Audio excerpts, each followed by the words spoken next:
Okay, solar analysis in Revit and then slightly in Rhino as well. This is our building. I'm gonna get rid of the stairs. They're not that helpful. And this floor. I'm gonna also hide views except this one. So we have a clear, let's call it block of building definition. And that's this thing. I'm gonna hide things and the levels as well. GA for zoom extend. So this is our thing, no? So the obviously the first thing would be to have the thing. Sorry, let me take that out. There you go. You need your building in a way, or at least a block of your building to start this conversation, which is about the solar analysis.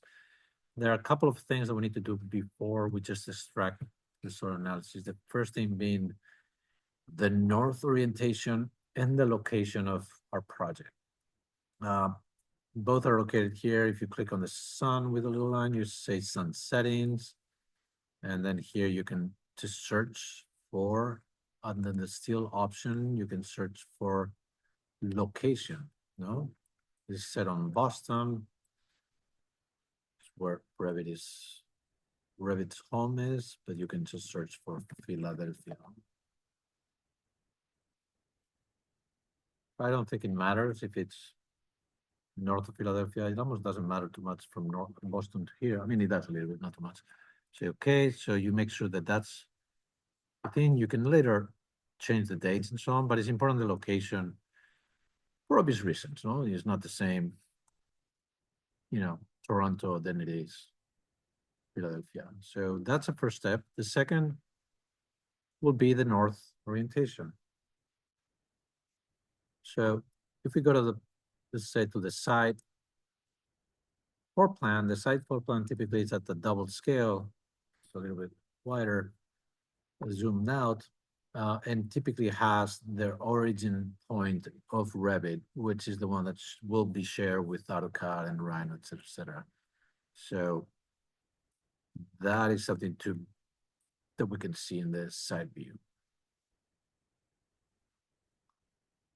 If we go to the properties, there's actually a place where you can see orientation.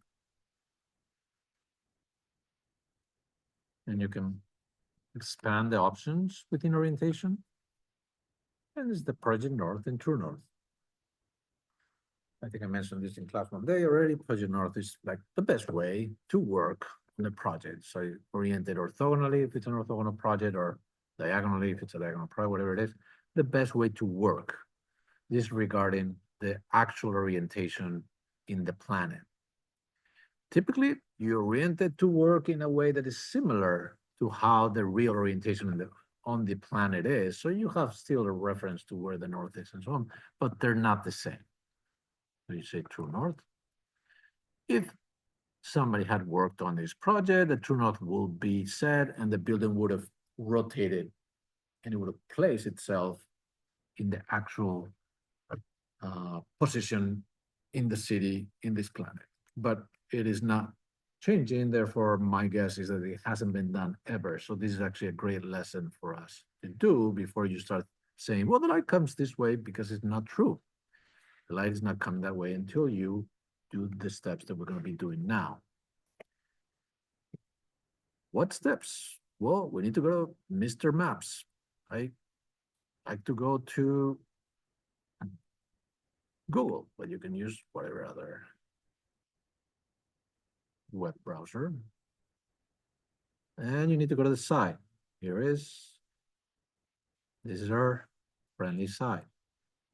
Okay, you can do it by eye if you're in a rush, or you can do a print screen, taking an image. I'm gonna do that. Or you can be super specific and try to kind of go and do a survey in the place and say, this is exactly the line and this is the rotation in regards to the north. So what we need to do is get a line of the project and then say, well, how is that deviating? How is that rotated compared to the actual north of that building? I'm going to do it with the plan B, which is more or less precise, but not most precise. I could have gone with the eye kind of thing. So I'm going to print screen. New. I'm going to take this guy. I'm going to save it. Put it in the desktop. And I go to north. I'm going to post this, and I'm going to go back to Revit. Under the side view, there's an insert option and image. Import image. North. It doesn't matter how big it is, as long as we have it there. By the way, this is a good way of my boss is telling me to sketch on top of this drawing. I scan it, gives me an image, bring it in, draw on top with vector lines in Revit. So that would be the same process. Scan in, get an image, put it here, draft on top. This is, again, a good technique to do that. So this is true north oriented. What I'm going to do is a couple lines. So there's the whole annotate options. This is right here. This is like, let's call it the AutoCAD inside of Revit. Okay, you can get stuff like dimensioning lines and creating different types of lines, hatches, etc., etc. So I'm going to do a line. I'm going to draw more or less. Notice how we will never know precisely, just because of the nature of images, but I'm going to do a line here, signaling the kind of orientation of the facade of the building. I'm going to do another line starting from the same point vertically. That's the north. Okay. That those two, I can move them. MV, which is this little guy, I can move it from that point and place them in the 0, 0.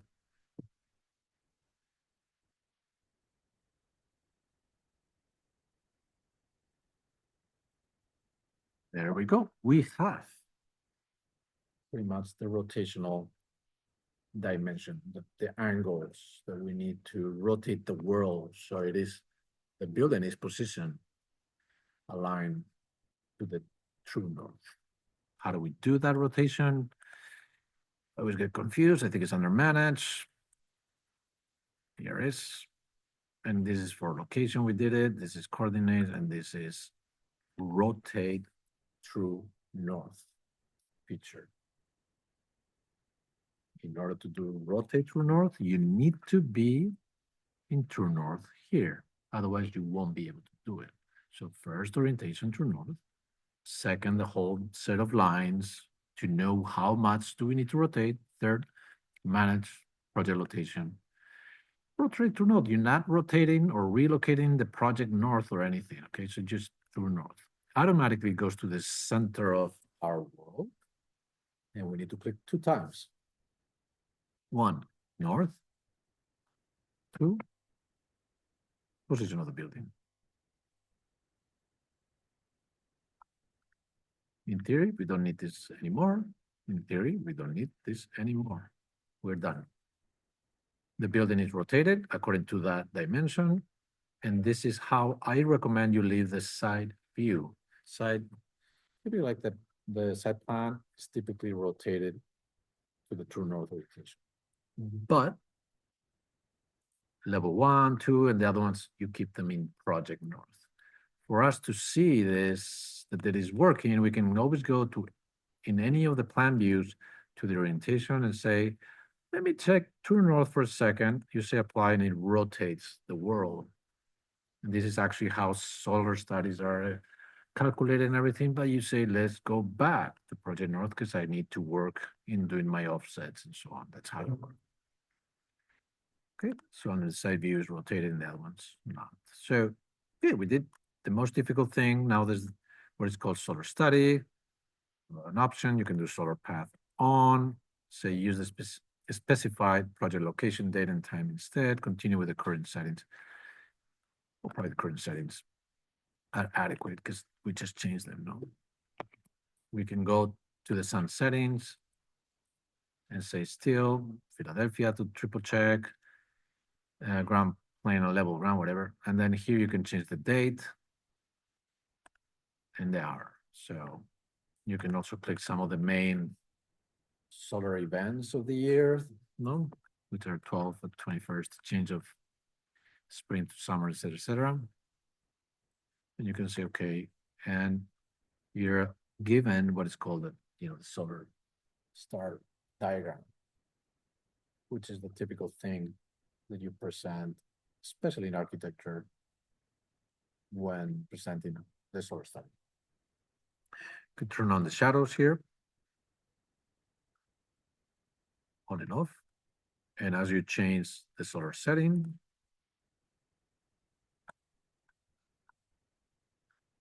apply, the shadows change. Correct?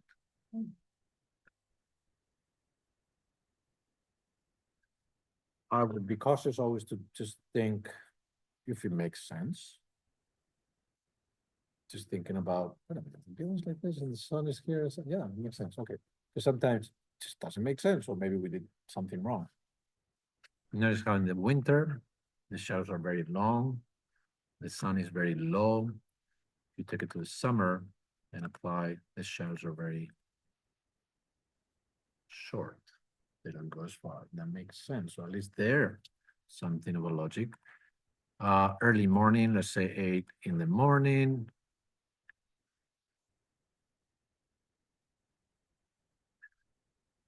North, south, east. Yes, the east comes in. It's quite almost aligned with the east fully. And in the late night or late evening, I guess 7, it will be in the opposite direction.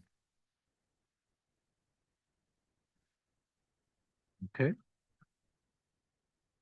Notice how this circle, what it typically tells you is the sunset of that day, the position of the sun with the time, and the arc of the movement of the sun. So that's that. I've been told that searching on the web, a more specific, when the sun rises and when it hides, it is different from some of the calculations Revit does. So I will be cautious if you're going to the hyper precise, and I will just question why is it not precise, and maybe Revit has some issues going on with preciseness, or I don't know where it is, but I've noticed in some projects that it's not precise in terms to the minute. So, because I'm looking at sunset today and it's sunset here today and it's not the same. So it's what's going on. So and there might be misalignments that if you're concerned about the exactness of these calculations, I will at least be aware that there might be some differences. So, but the general sense and the idea of like logic, it works, I would say, perfectly. So if we want to be critical, then we would probably do something like, let's go to the 3D, let's go to the sun settings. It is good. Summer solstice, and let's turn on that solar path. We can go to the 3D, and we could, for example, just take this drawing. There are ways of taking drawings, but just going to file, and I think it's down here in the triangle, and you can say images. Image, you can export that thing that you're seeing there as a JPEG. It won't be very high resolution, but you can extract images directly. You might want to use this little box here to get the precise action. So that's an action. It's another action. If you're like dancing around, there's not isometrics, right? They're action metrics. But if you go and click on the box, that's one of the isometrics. So then that's a good way of saying, well, if I want a diagram from here at different time, let's say I always going to click that box and I'm always going to save the images from that view. So then you can go and change the date. So settings, and I'm going to say this one, apply, okay. And of course you want the shadows. Maybe it's not the best place to be. You might want to go to the other side and have the sun there. You probably, in this project, you might want to have the real facade being exposed. By the way, I don't know why there's no, the windows and so on. Maybe I did some modifications and so on. I don't see the big windows that, anyway, that might be my problem when I did something changing the levels or whatever, because you do have large window panels there. Okay, so that's all about the technicalities, but I would probably ask you what actual times of the year makes sense to record as significant values that will inform your project. Because, you know, yeah, I know now the suns and that, and I can do this diagram, but what is it about it? And that's a question we can answer without being recorded here. Anyway, that's the logic. There's this thing called solar study, and there's some parameters that you can change, intensity, whatever, the dates from these 2 days, and then you can do some settings. And what it does is saves a sequence of images, almost like a video of the different paths the sun goes through, and you can see the shadows being changed in there. If you're interested, for example, of the entire day of June 21st, you know, from the morning to the night, then you can have those seen more of a set of images or a multi-day study type, or, you know, so you can create those kind of animation features with that option, again, with a solar study. I particularly think that's it's useful to just see the still ones at critical moments and understand why they're critical. Okay.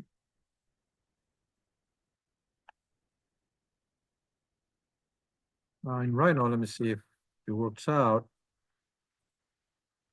I'm gonna create a new.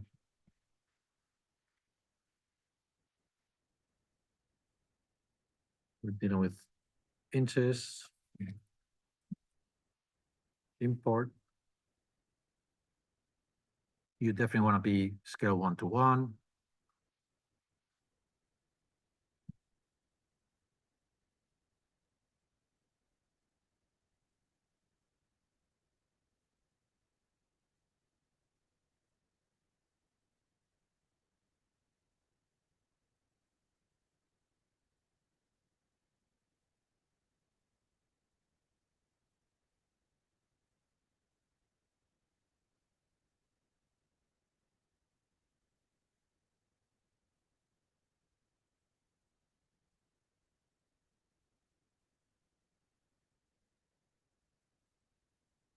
Okay, we have this thing. How does this work? Well, I'm gonna take it to shade mode. I noticed how I didn't take the section box further up, so I'm seeing the interior. Well, it's a rendering thing, so you need to click on the rendering settings, which is right click on the blue sphere or on the triangle. Right click there. It opens up the rendering settings, which is like this little blue sphere with a little hand, which is typically the symbol of settings for Rhino. Here you can set, you know, the resolution of the rendering. I think we talked about this. So you can just say render, and it will render whatever you have in the view in whatever qualities that you're setting on the setting. So, but there's one thing here is the sun, no? You can say sun and then sun settings. You can get to the sun settings as well here under the lighting. But anyway, if you get to this point, this is where you set those parameters similarly to Revit. Where I am, that's a big question. So you can search, you know, US. You will go to that point. Okay, so that's good.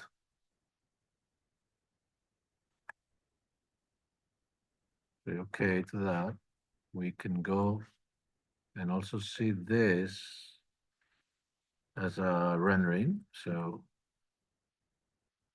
if I remember well, I did this the other day. There you go. The ground plane is, you either have it like check or you can create your own plane. No? So if you create your own plane, then the shadows appear, or you can just say, just create a plane on the ground plane. You can create settings for that as well. And you can go back to some settings and keep looking at what are these options and what they do for us. So in Revit, the true north versus project north, it's set by those two parameters and the rotation of the entire world while you are in the project north. Here is this thing. You move this little thing, and that's pretty much giving you where the true north is. You can either move that without having to rotate the building, or you leave it up, meaning the north is in Y, no, 90 degrees here, but you rotate the building. Here you go to the top view, select everything, rotate, and say it's this angle.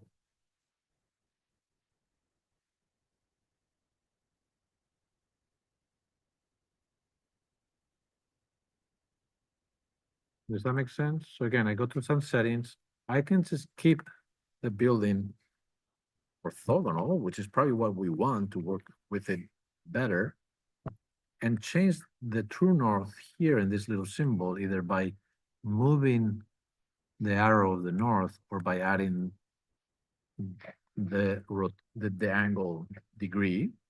So that would probably be more of a, I have these two lines and I know the angle and I subtract it from 90, no? So that would be the way to organize your true north in a way, okay? You can change this manually, but that's tricking the system. It wouldn't be accurate. This is the way to do accurate, to keep it on and not manual. As you change the dates, notice how the position of these circles is changing as well. Okay, this diagram here sets, you can set it for the day of the year.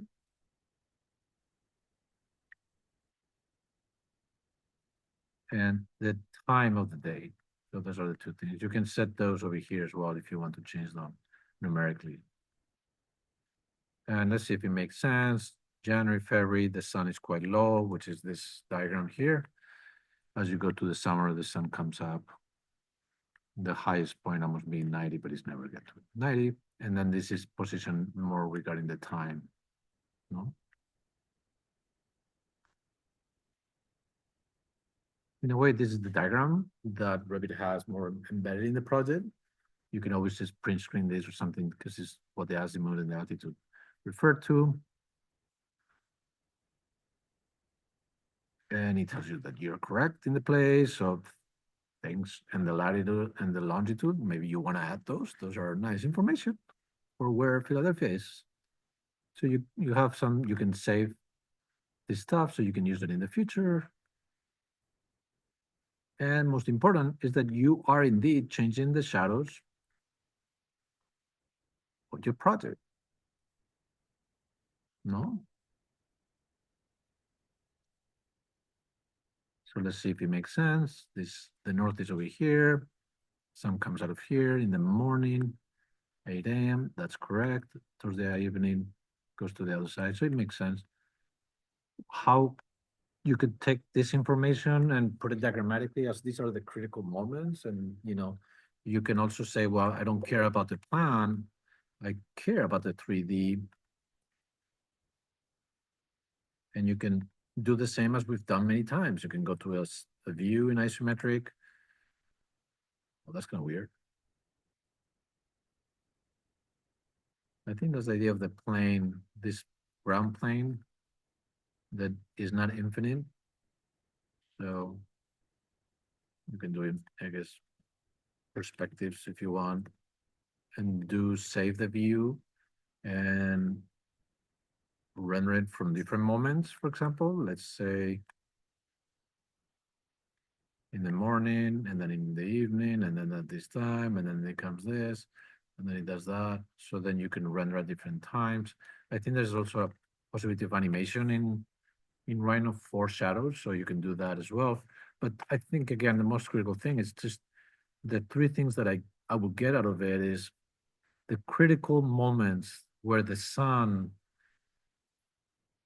targeting the building and the interiors of the building make a challenging design decision. That's the whole thing. In my opinion, I would probably consider direct sun for specific programs. I would consider heat issues, summer, even sometimes winter, why not, if the sun is direct? So what type of applications or facade systems or interior barriers we can put to control the amount of light or to redirect the light, et cetera, et cetera. So this is just to inform design decisions in the best possible way.